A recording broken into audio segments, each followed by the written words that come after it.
Good morning. स्वागत है आपका इस लेक्चर सीरीज़ में जिसमें हम लोग बात कर रहे हैं 10th क्लास का मैथमेटिक्स का।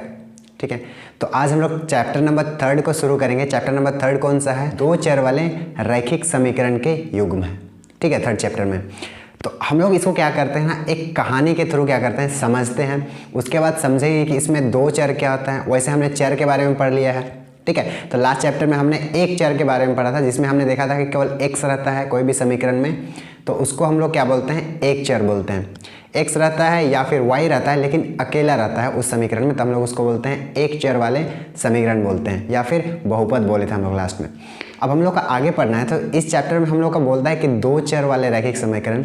इसका मतलब क्या होगा, ये चैप्टर में दो चर होंगे, मतलब ऐसे दो होंगे जैसे x या y ले लो, या फिर और भी कोई भी इंग्लिश का जो लेटर होता है वो हो सकता है दो, जिसमें दो चीज़ का मान हम लोग को नहीं पता होगा।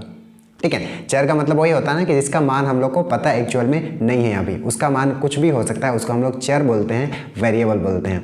उसी को हम लोग इंग्लिश में बोलेंगे तो यहाँ पे आपका हो जाएगा pair of the linear equations in the two variables. अब यहाँ पे एक रैखिक समीकरण है, उसके बारे में क्या करते हैं हम लोग समझते हैं। तो रैखिक समीकरण के बारे में हमने क्या पढ़ा था कि वैसे समीकरण जिसमें चर का अधिकतम घात कितना होता है, तो 1 होता है। अधिकतम घात कितना होता है, और 1 होता है। हमने इसका ग्राफ भी देखा था कि जब भी हम लोग लीनियर समीकरण का मतलब रैखिक समीकरण का जब भी हम लोग ग्राफ बनाते हैं तो क्या बनता है, वो सीधा लाइन बनता है। ठीक है, सीधा क्या बनता है, लाइन बनता है। तो इस चैप्टर को हम लोग स्टार्ट करते हैं, एक कहानी के थ्रू क्या करते हैं, समझने की कोशिश करते हैं। इसमें समझेंगे कि उसका दो चर क्या होता है, और इसका जब ग्राफ में हम लोग जो बनाते हैं तो ये कैसे एक सीधा रेखा कैसे बनता है, उसको हम लोग क्या करेंगे, देखेंगे।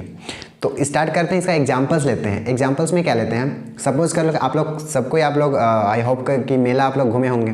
ठीक है, मेला गए होंगे, और मेला में ज़रूर आप देखे होंगे कि इस टाइप से एक गोल रहता है ना, जिसमें आप बैठ के हम लोग क्या करते हैं, घूमते हैं, जिसको हम लोग जनरल यहाँ के भाषा में बोलते हैं रामढिलवा बोलते हैं, या फिर इसको बोलते हैं, इसको चरखी बोलते हैं, या फिर जाइंट व्हील इसको इंग्लिश में बोला गया है।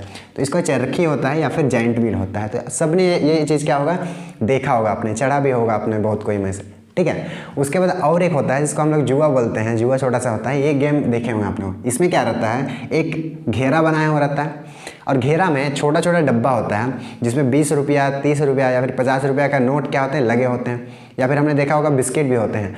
उसमें क्या करता है, आप कुछ पैसे दो तो वो आपको रिंग देते हैं, गोल गोल क्या देते हैं, रिंग देते हैं। अब रिंग से क्या करना रहता है कि उसको फंसाना रहता है। क्या करना रहता है, उसको फंसाना रहता है। और आप देखो यहाँ पे देखो, ये जो भी मेला घूमने गए, ये समझ लो कि ये तुम हो। ठीक है, ये क्या हो, तुम हो, तुमको दिया गया ये रिंग, अब तुमको क्या करना है, फंसाना है। अब इसमें से तुम फेंकोगे तो ये फंस जाता है, मान लो ऐसे पूरा फंस जाता है, तो यहाँ पे कितना रुपया, 50 रुपया। तो ये 50 रुपया उसको क्या करेगा, देगा इसको। ठीक है, तो ऐसे करके एक गेम होता है जिसको हम लोग बोलते हैं हुपला बोलते हैं। ठीक है, हुपला बोलते हैं हिंदी में इसको क्या बोलते हैं, चरखी बोलते हैं। ठीक है, तो ये सब ने देखा होगा। अब क्या होता है, सपोज करो कि आप क्या जाते हैं, मेला जाते हैं। अब मेला जाने में आपको दो चीज़ करना है, दो चीज़ क्या करना है, आपको हुपला भी खेलना है, और क्या करना है, चरखी भी आपको चढ़ना है। क्या करना है, चरखी भी चढ़ना है। ध्यान सुनना यहाँ पे क्वेश्चंस कैसे बनते हैं। ठीक है, यहीं से क्वेश्चन निकल के आएंगे और यहीं से इसका हल भी होता है। ठीक है, तो ध्यान से सुनना, यहाँ पे आपको हुपला खेलना है और क्या करना है, आपको चरखी चढ़ना है। ठीक है, लेकिन इसके लिए कंडीशंस एक यहाँ पे दिया हुआ है कि बोलता है कि जितना बार आप चरखी की सवारी करेंगे, ध्यान सुना यहाँ पे, जितना बार आप चरखी की सवारी कर रहे हैं, मान लो यहाँ पे, मान लो मैंने बोला है, मान लो अब 10 बार क्या कर रहे हैं, चरखी की सवारी कर रहे हैं। मान लेना है अभी कितना बार करना है वो हम लोग को पता नहीं है, हम जब इसका हल करेंगे तब हम लोग इसका निकालेंगे। तो सब मान लो कि ये चरखी की सवारी आपको कितना बार करना है, 10 बार करना है। ये क्वेश्चन में कंडीशंस दिया हुआ है कि ये है, जितना बार आपको ये चरखी की सवारी करना है उसके आधे बार आपको क्या करना है, हुपला खेलना है। तो इसका आधा कितना हो जाएगा, इसका आधा 5 ही तो होगा ना, इसका आधा कितना होगा, 5 हो जाएगा। 10 का आधा 5। समझ में यहाँ पे क्वेश्चन, यहाँ पे कंडीशन दिया हुआ है कि जितना बार आपको चरखी चढ़ना है उसके आधे बार आपको क्या करना है, इस हुपला को खेलना है। ठीक है, यदि आप 10 बार चरखी चढ़ रहे हैं तो आपको 5 बार क्या करना है, इस हुपला को क्या करना है, खेलना है। ये कंडीशंस आप लोगों को दिया हुआ है। तो इसमें और एक चीज़ दिया हुआ है कि बोलता है कि इस मतलब ये रामढिलवा में या फिर चरखी में चढ़ने का, एक बार चढ़ने का कितना रुपया है, 3 रुपया है, और इसको खेलने का एक बार खेलने का कितना रुपया है, 4 रुपया है। क्वेश्चन को यहाँ पे ध्यान समझो, एक बार चरखी चढ़ने का रुपया कितना रुपया लगता है, आपको 3 रुपया देना पड़ेगा, और हुपला खेलने के लिए आपको कितना देना पड़ेगा, 4 रुपया देना पड़ेगा। और एक कंडीशन क्या दिया हुआ है कि यहाँ पे ये जितना बार चढ़ चढ़ता है उसके आधे बार क्या करता है, वो हुपला खेलता है। मतलब 10 बार चढ़ के चढ़ा तो वो 5 बार क्या करेगा, खेलेगा। अब यहाँ पे क्वेश्चन से बोलता है कि उसको टोटल और कितना वो पैसा लेके गया है, तो वो 20 रुपया। टोटल कितना पैसा लेके गया है यहाँ पे, तो वो 20 रुपया उसके पॉकेट में है और उसको क्या करना है, ये भी करना है और ये भी करना है, ठीक है। और इसके लिए 3 रुपया लगता है, इसके लिए 4 रुपया लगता है। यदि 10 बार इसमें चढ़ रहा है तो इसमें कितना, उसका आधा चढ़ना पड़ेगा, मतलब 5 बार चढ़ना पड़ेगा। तो यहाँ पे क्वेश्चन बोलता है कि यदि उसके पास 20 रुपया है, ठीक है, यदि उसके पास 20 रुपया है तो वो कितना बार चरखी चढ़ेगा और कितना बार क्या चढ़ेगा, हुपला खेलेगा। कितना बार चरखी चढ़ेगा और कितना बार हुपला को क्या करेगा, खेल पाएगा उस 20 रुपये में। ये आपके पास क्वेश्चन है। तो क्वेश्चन में क्या निकालना है, कितना बार चढ़ेगा उस चीज़ को निकालना है। तो यहाँ पे ध्यान से समझो चीज़ को। यहाँ पे 2 चीज़ है जिसको हम लोग को निकालना है, जिसका मान हम लोग को पता नहीं है। ये 10 मैंने 10 और 5 एग्जाम्पल दिए थे, ये इसका आंसर नहीं है, ठीक है। तो हम लोग को क्या करना है, कितना बार चरखी चढ़ेगा, कितना बार हुपला खेलेगा, उसको निकालना है, ठीक है। तो यहाँ पे देखो ध्यान से, इस चैप्टर का क्वेश्चंस में ध्यान से देखना। जो भी चीज़ हम लोग निकालना रहता है ना, उसको मान लेते हैं। क्या मानते हैं, एक्स या वाई मानते हैं। तो चलो चरखी चढ़ने का कितना बार चरखी चढ़ेगा, मतलब जो भी हो सकता है 5, 6, 7, 8, 9, 10 जो भी होगा उसको हम लोग कुछ तो मान लेंगे, कुछ का तो मान होगा। तो हम लोग क्या करते हैं कि चरखी कितना बार चढ़ता है उसको x मान लेते हैं। तो यहाँ पे मैंने लिख दिया कि चरखी में सवारी करने की संख्या कितना है, x बार। मतलब x बार क्या कर रहा है, चरखी की सवारी कर रहा है। हम लोग को तो यहाँ इसका मान नहीं पता है कितना बार चढ़ रहा है, इसलिए हमने क्या मान लिया, उसको x मान लिया। और x क्या है, एक चर है, ठीक है। तो एक चर हमने क्या मान लिया, x मान लिया। वो क्या है, तो चरखी को कितना बार सवारी करने का संख्या है। अब दूसरा क्या है, कितना बार वो हुपला खेलेगा, कितना बार वो हुपला खेलेगा, उसका हमने क्या मान लिया, y मान लिया। क्या मान लिया, y मान लिया, ठीक है। तो इसको खेलने का संख्या को हमने x मान लिया और इसको खेलने का संख्या को हमने क्या मान लिया, y मान लिया, ठीक है। तो यहाँ पे है हुपला खेलने की संख्या को क्या मान लिया, y मान लिया। अब ध्यान से क्वेश्चन को यहाँ पे समझना है, यहीं पे क्वेश्चन को समझना है, यहीं पे बनेगा। ये क्वेश्चन में आपका दिया रहेगा। इसमें क्या बोला है कि हुपला खेलने की संख्या। अब हुपला खेलने की संख्या कितनी है, y है ना। तो यहाँ पे इसकी संख्या कितना है, y हम लोग मान लिए हैं, तो y लिखेंगे।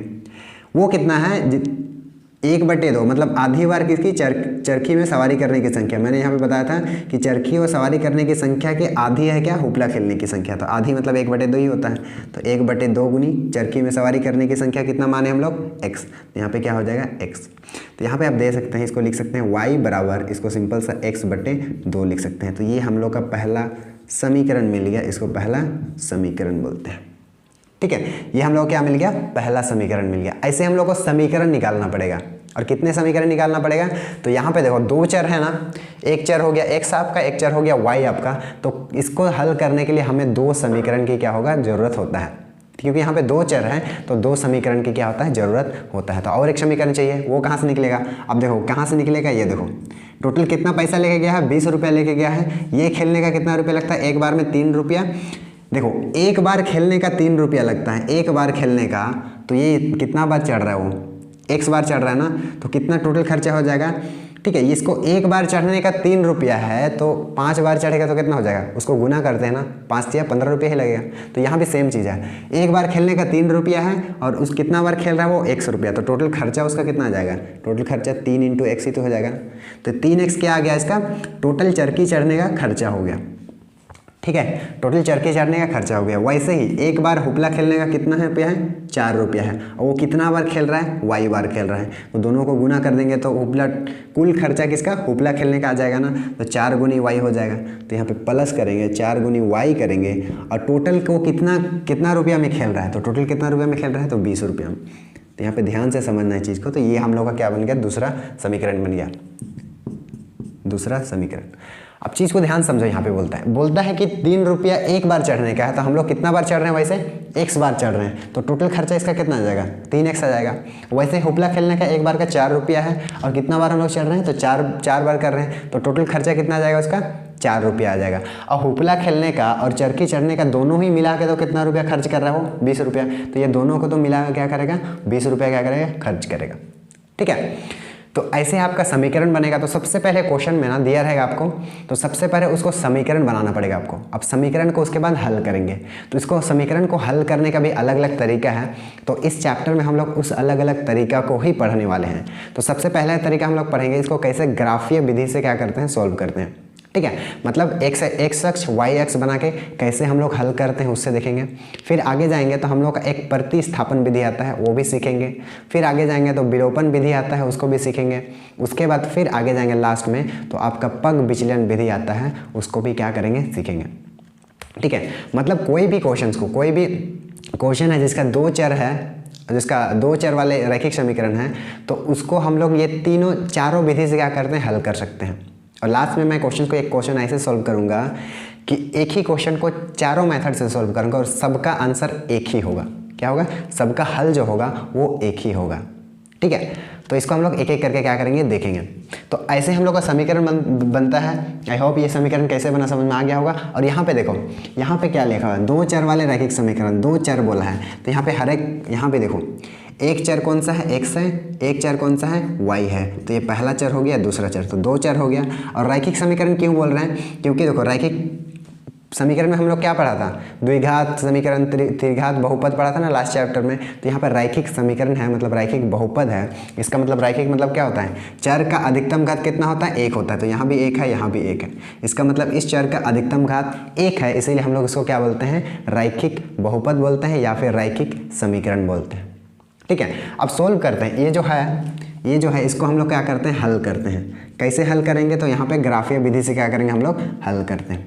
ठीक है। तो यहाँ पे अब दो समीकरण हम लोग को मिल गया था। समीकरण कैसे कैसे निकला था, तो y बराबर x/2 था एक पहला समीकरण। और दूसरा समीकरण कौन सा है, 3x + 4y प्लस कितना है, 20 है हम लोग का दूसरा समीकरण। ठीक है। अब हम लोग इसको हल करना है ग्राफीय विधि से। तो ध्यान रखना इस चीज़ का कि जब भी हम लोग हल करते हैं ना ग्राफीय विधि से, सबसे पहले हम लोग क्या निकालते हैं, y के बराबर निकालो। यहाँ पे y के बराबर निकालेंगे तो कैसे निकालेंगे, ध्यान से देखना, यहाँ पे चीज़ को समझना।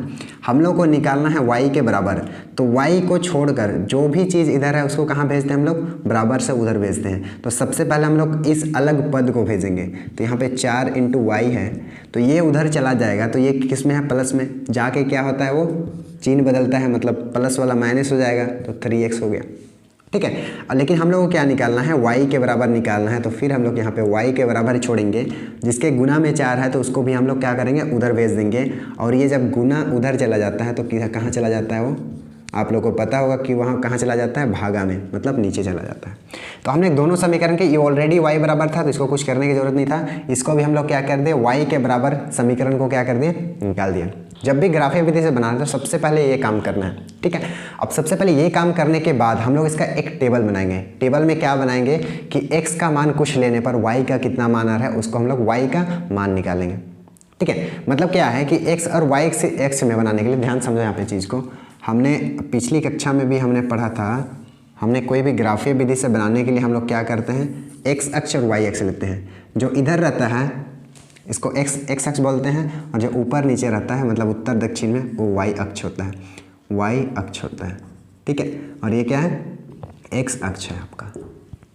ठीक है। अब x अक्ष है, ये y अक्ष है।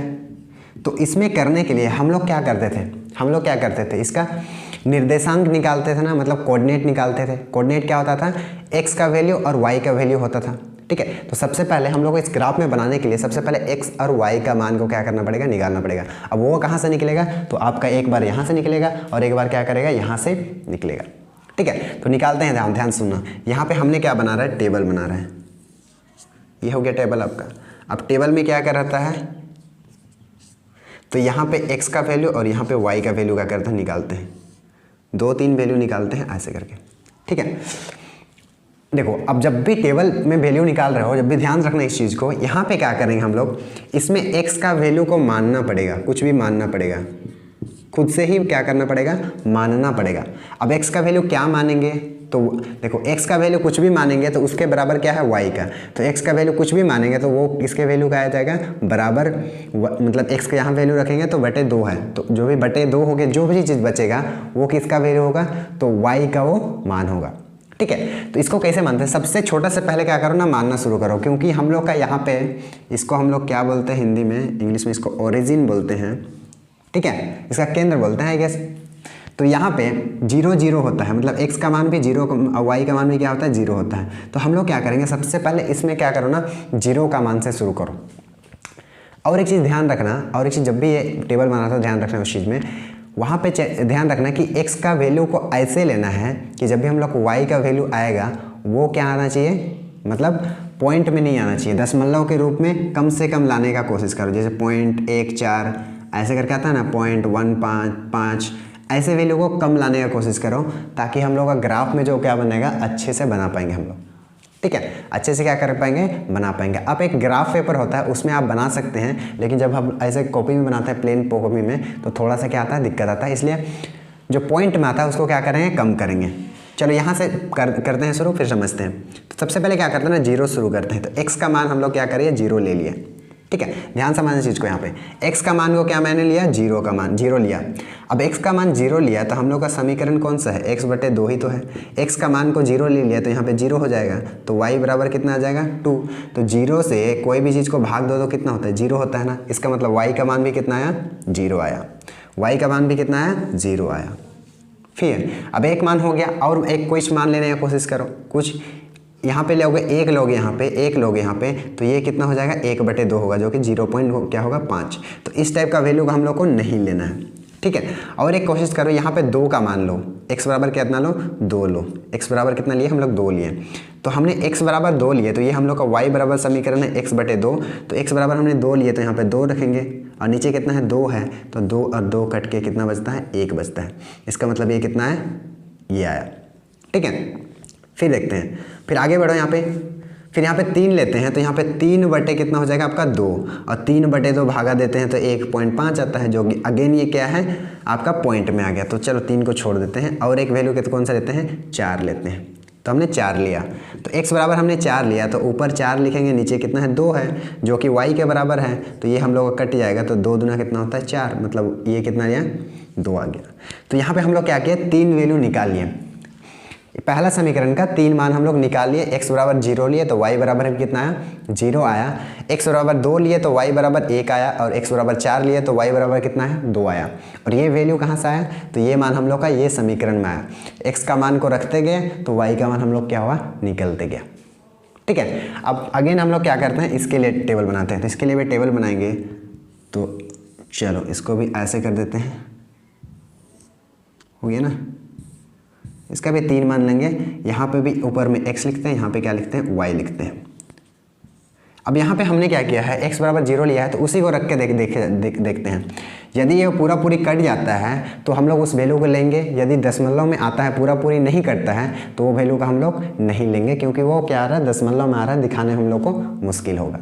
ठीक है, बल्कि वो भी सही है, लेकिन हम लोग को इसमें दिखाने के लिए थोड़ा सा मुश्किल होगा, इसलिए हम लोग उसको नहीं लेते हैं। तो यहाँ पे करो, x का मान को चलो सबसे पहले हम लोग क्या करते हैं, 0 लेते हैं। मैं यहाँ पे करता हूँ, ठीक है। तो y बराबर हम लोग का क्या समीकरण में निकला है, y बराबर जो भी समीकरण में है 3x बटे कितना है, 4 है। अब यहाँ पे x का मान को 0 लो, x का मान मतलब 0 लो, मतलब x कहाँ पे है, यहाँ पे है। तो यहाँ पे 20, यहाँ पे तो कोई x नहीं है, तो 3 गुना यहाँ पे 0 हो जाएगा बटे 4। तो 3 0 यहाँ गुना होकर 0 हो जाएगा, तो ऊपर में क्या बचेगा, 20 बटे कितना बचेगा, 4 बचेगा। अब 4 तो कट जाएगा ना, पूरी 4 × 5 = 20 होता है। तो इसका मान कितना आया, 5। वो किसका मान है, y का। तो यहाँ पे क्या लिखेंगे, y का मान को यहाँ पे लिखेंगे। समझ में आ रहा है। ठीक है, अब आगे हम लोग क्या करते हैं ना, वैल्यू को रखते हैं जाते हैं। तो यहाँ पे मैं इसको मिटा देता हूँ। ठीक है, अब देखो यहाँ पे 1 रख के देखो तो कितना होगा, 1 रखोगे यहाँ पे तो 3 का 3 हो जाएगा, 20 में 3 घटाओगे तो 17 हो जाएगा। 17/4 तो आपका दशमलव रूप में आ रहा है, मतलब इस वैल्यू को नहीं लेना है। फिर आगे बढ़ते जाओ, 2 रखेंगे तो 2 दिया कितना होता है, 6 होता है। अब 20 में 6 घटाओगे तो 20 में 6 घटाओगे तो कितना होता है, 14, जो कि 4 से पूरी कटेगा नहीं, तो वो वैल्यू का भी हम लोग नहीं लेते हैं। ठीक है, अब 3 रख के देखो, तो यहाँ पे 3 रखोगे तो 3 दिया कितना हो जाएगा, 9। अब 20 में 9 घटाओगे तो कितना आएगा, 11/4, वो भी अगेन नहीं कट रहा है, पूरी नहीं कट रहा है, तो हम लोग उसको भी नहीं लेंगे। फिर लेते हैं हम लोग 4 वैल्यू को लेते हैं। 3 हो गया था, यहाँ पे 4 लेते हैं, तो यहाँ पे 4 लिखेंगे तो 3 चौके कितना होता है, 12। यहाँ पे देखो 3, हम लोग x का मान को 4 ले रहे हैं, तो यहाँ पे 4 लिख देंगे, और नीचे कितना है, 4 है आपका, तो यहाँ पे हो जाएगा आपका 20। 3 चौके कितना होता है, 12, और यहाँ पे 4। अब यहाँ पे देखो 20 में 12 घटाओगे तो कितना बचता है आपका, 8। अच्छा, नीचे 4 है ना, हाँ, तो 4 दूनी कितना हो जाएगा आपका, 8। मतलब y बराबर कितना है आपका, तो y बराबर आपका 2 आया। तो यहाँ पे हमने 4 वैल्यू लिया, तो y बराबर कितना है आपका, 2 आया। y बराबर कितना है, 2 आया। तो चलो इसको हम लोग अब ग्राफ में क्या करते हैं, अब दोनों देखो, अब हमने क्या किया, यहाँ पे ये इक्वेशन का भी एक टेबल बना लिया और दोनों समीकरण का क्या बना लिया, टेबल बना लिया। अब क्या करते हैं, इसको क्या करते हैं, सॉल्यूशन कर शुरू करते हैं। तो कैसे सॉल्यूशन करेंगे, ग्राफीय विधि से। तो ग्राफीय विधि से इसका सॉल्यूशन करने के लिए हम लोगों को सबसे पहले ग्राफ बनाना पड़ेगा। तो हमने ग्राफ में पढ़ा है कि जो इधर वाला होता है, जो ऊर्ध्वाधर कुछ बोलते हैं, इसमें हॉरिजॉन्टल बोलते हैं, जिसमें एक्स अक्ष होता है और ऊपर नीचे उत्तर दक्षिण में क्या होता है, वाई अक्ष होता है।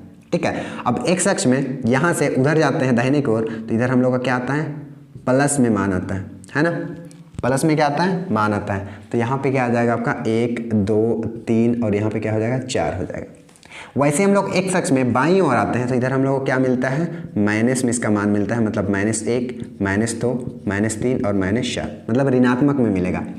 वैसे ही हम लोग एक वाई अक्ष में ऊपर में जाएंगे तो हम लोग को किस में मिलता है, प्लस में मिलता है 4 और यहाँ पे आपका 5 हो जाएगा।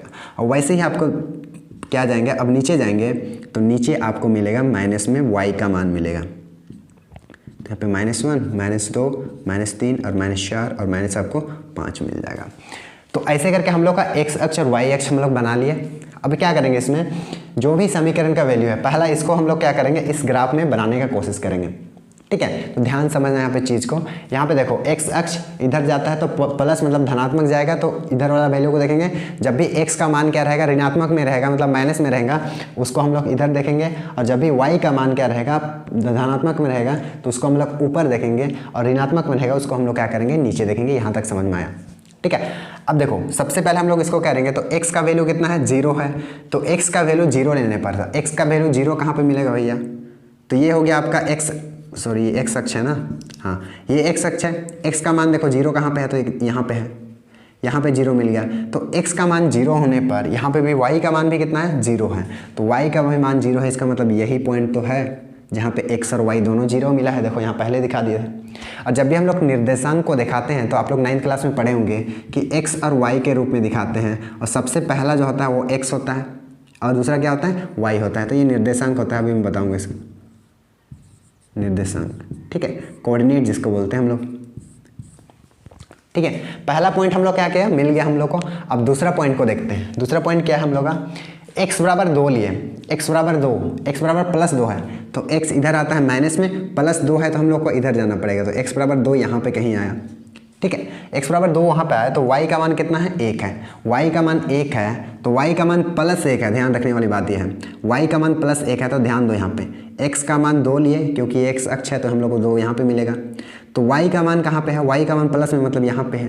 तो यहाँ पे एक पॉइंट मिला, यहाँ पे मिला, दोनों पॉइंट को मिलाना पड़ेगा ना। तो दोनों पॉइंट को मिलाने के लिए क्या करते हैं हम लोग, एक लंब खींचते हैं। लंब मतलब इस y अक्ष के 90 डिग्री से एक ऐसे लाइन खींचते हैं और यहाँ से भी 90 डिग्री बनते हैं, यहाँ खींचते हैं। तो आपको यहाँ कहीं पॉइंट मिलेगा, यहाँ कहीं पॉइंट मिलेगा। तो यहाँ आपका बनेगा x अक्ष, है ना। तो हम लोग को क्या मिल गया, 1 पॉइंट, 2 पॉइंट मिल गया। एक पॉइंट यहाँ पे मिला और एक पॉइंट क्या मिला, यहाँ पे मिल गया। ठीक है, और तीसरा पॉइंट खोजते हैं। तो देखो x बराबर 4 तो y बराबर कितना है, 2 है। तो x बराबर 4 मतलब +4 है, तो प्लस है तो इधर जाना पड़ेगा। तो 1 2 3 4 यहाँ पे है। ठीक है, यहाँ पे है तो इसके हम लोग क्या खींचते हैं, लंब में खींचते हैं ना। लंब में ऐसे लाइन क्या कर दी, खींच दिया। तो y बराबर कितना है, y बराबर देखो यहाँ पे +2 आया है। y बराबर +2 मतलब y बराबर 1 2, यही तो है। तो इसका भी लंब में खींचेंगे ऐसे लाइन, तो यहाँ पे आपको क्या मिलेगा, पॉइंट मिल जाएगा। अब क्या करेंगे, इस सारे पॉइंट को क्या करेंगे हम लोग, ऐसे मिला देंगे। सारे लाइन को क्या कर दिए, हम मिला दिए। तो हम लोग का बन गया पहला का किसका, ग्राफ बन गया। पहला का इस थोड़ा सा सीधा नहीं है, उसको समझ लेना आप लोग, इस सीधा एकदम बनेगा।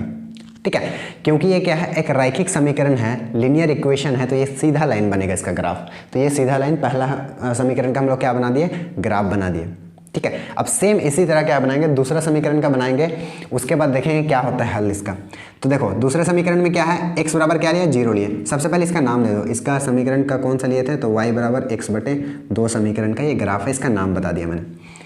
अब दूसरे समीकरण में क्या है, x बराबर 0 लिए तो y बराबर कितना है, 5 आया। तो x बराबर 0 कहाँ पे मिलेगा, 0 माइनस माइनस क्या, यहाँ पे x बराबर 0 मिला, y भी जहाँ पे 0 है, लेकिन x बराबर हम लोग का 0 है, लेकिन y बराबर कितना है, 5 है, +5 है। तो x बराबर 0 यहाँ पे आ गया, y बराबर 5 जाना है तो प्लस में 5 है इसलिए ऊपर जाएगा। तो 1 2 3 4 5 ये तो मिला, मतलब पॉइंट कौन सा मिल गया, ये है। तो ये पॉइंट कौन सा है, तो ये हम लोग का 0 है और 5 है। तो ऐसे हम लोग निर्देशांक को दिखाते हैं। यहाँ पे ध्यान से देखो, ऐसे दिखाना, ब्रैकेट में बंद करते हैं। पहला x का मान होता है, तो x बराबर कितना लिए थे, 0 लिए थे। y बराबर कितना है, 5 है, तो यहाँ पे y बराबर 5, तो पीछे वाला 5 होता है। तो हम लोग का एक पॉइंट मिल गया। दूसरा पॉइंट क्या मिलेगा, देखो 4 है, x बराबर 4 है, y बराबर कितना है, 2 है। तो ध्यान से यहाँ पे देखो, x बराबर 4 प्लस में 4 मतलब 1 2 3 4 ये हो जाएगा। तो x बराबर 4 गया, एक सीधा लाइन खींचा गया। फिर y बराबर कितना है आपका, 2 है, y बराबर 2 मतलब +2 मतलब ऊपर जाएगा तो +2 यहाँ पे मिलेगा। तो सेम ही तो रहा है यहाँ पे, तो यही पॉइंट तो मिल रहा है दोनों में ना, यही पॉइंट तो मिल रहा है y और तो ये निर्देशांक मिल रहा है। तो दोनों समीकरण में, दूसरा समीकरण में ये पॉइंट मिला और ये पॉइंट मिला, तो दोनों को हम लोग खींचेंगे ऐसे सीधा लाइन से, ऐसे हम लोग खींचेंगे। वैसे सीधा यहाँ पे नहीं है, समझ लेना यहाँ पे सीधा लाइन जा रहा है, ठीक है। थोड़ा सा ये बन गया है तो समझ लेना, ये सीधा लाइन होगा एकदम, पूरा पूरी क्या होगा आपका, सीधा लाइन। और थोड़ा सा नहीं बन रहा है यहाँ पे, ये ऐसे हो जाएगा। चलो बैठ रहे हैं अभी, ठीक है। तो ये हम लोग का निर्देशांक कौन सा था, 4 और 2 था। जहाँ पे क्या कर रहा है, दोनों ग्राफ मिल रहे हैं। अब ध्यान से इस चीज़ को समझो। और ये किसका ग्राफ है, तो ये किसका ग्राफ है हम लोग का, कौन सा समीकरण को, तो ऐसे लिखते हैं, समीकरण का नाम लिखते हैं 4y बराबर क्या लिखे हैं, 20। इसका समीकरण ये हो गया, और ये समीकरण का ग्राफ कौन सा हो गया, ये हो गया, ठीक है। अब हमने क्या किया, दोनों समीकरण का क्या बना लिए, ग्राफ बना लिए, है ना। दोनों समीकरण का ग्राफ बना लिए, जो कि दोनों क्या होगा, एक सीधी रेखा से बनेगा। अब इसका हल कहाँ पे होगा, ठीक है, इसका हल कहाँ पे होगा, और हल क्या होता है वो चीज़ को अब हम लोग क्या करते हैं, समझते हैं। तो इसका हल ये होता है कि दोनों समीकरण में से उसका ग्राफ जब बनाते हैं, तो जहाँ एक पॉइंट पे क्या होता है ना, दोनों क्या करता है, कट जाता है, ठीक है। एक पॉइंट में क्या करता है, दोनों कट देता है, मतलब प्रतिच्छेद करता है दोनों उस पॉइंट पे। तो वही पॉइंट को हम लोग बोलते हैं कि ये दोनों समीकरण का क्या है, हल है। दोनों समीकरण का क्या है, हल है, उसको क्या बोलते हैं। अब ध्यान से देखो, दोनों समीकरण कहाँ पे कट रहा है, यहाँ पे। वहाँ का निर्देशांक क्या है, क्या निर्देशांक यहाँ पे, 4 और 2 है। इसका मतलब क्या हुआ कि x बराबर 4 है और y बराबर कितना है, 2 है। इसका मतलब हम लोग का x बराबर कितना निकला, 2 निकला, x बराबर कितना निकला, 4 निकला, और y बराबर कितना निकला आपका, 2 निकला। तो यही तो हल है, यही तो हल है ना, यही तो क्या है, हल है।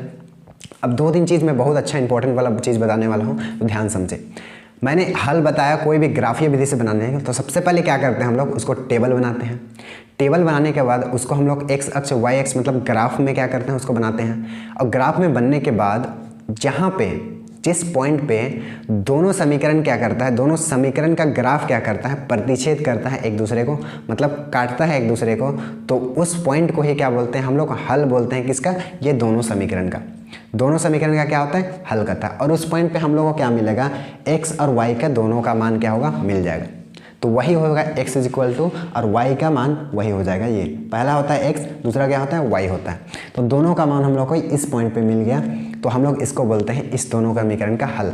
अब क्वेश्चन पे आते हैं। क्वेश्चन क्या था हम लोग को निकालना था कि चरखों में सवारी करने की संख्या कितनी है, मतलब उस चरखा में कितना बार वो सवारी करेगा, उसी को निकालना था। तो कितना बार सवारी कर रहा है, यहाँ से निकल गया, x बराबर कितना है, 4।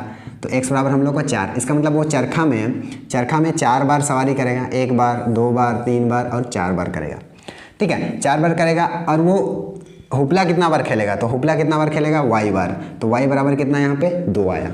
तो y कितना आया, 2 आया, ठीक है। तो यहाँ पे 4, हमने बोला था कि जितना बार वो चरखा चढ़ेगा उसकी आधी बार क्या करेगा, वो हुपला खेलेगा। यहाँ पे ध्यान से देखो, 4 बार वो चढ़ रहा है, उसका आधा कितना होता है, 2 होता है। तो 2 बार वो क्या करेगा, हुपला खेलेगा, ठीक है, 2 बार क्या करेगा, हुपला खेलेगा। तो ऐसे हम लोग इसको क्या करते हैं, सॉल्व करते हैं, ठीक है।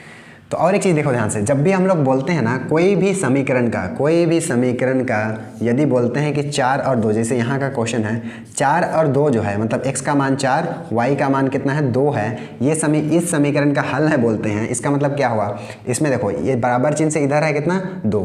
जब हम लोग इस दोनों का मान को इस समीकरण में रखेंगे तो ये बराबर है यहाँ पे, तो इधर का बराबर उधर हो जाएगा। ध्यान से देखो यहाँ पे कैसे करते हैं। तो यहाँ पे y बराबर कितना है, ये हल है इसका, तो y बराबर इधर 2 है, x बराबर कितना है, इधर 4 है, बटे कितना होगा, 2। इसको काटेंगे तो इधर क्या आ जाएगा, 2 ही आ जाएगा। इसका मतलब 2 बटे कितना है, 2 आया।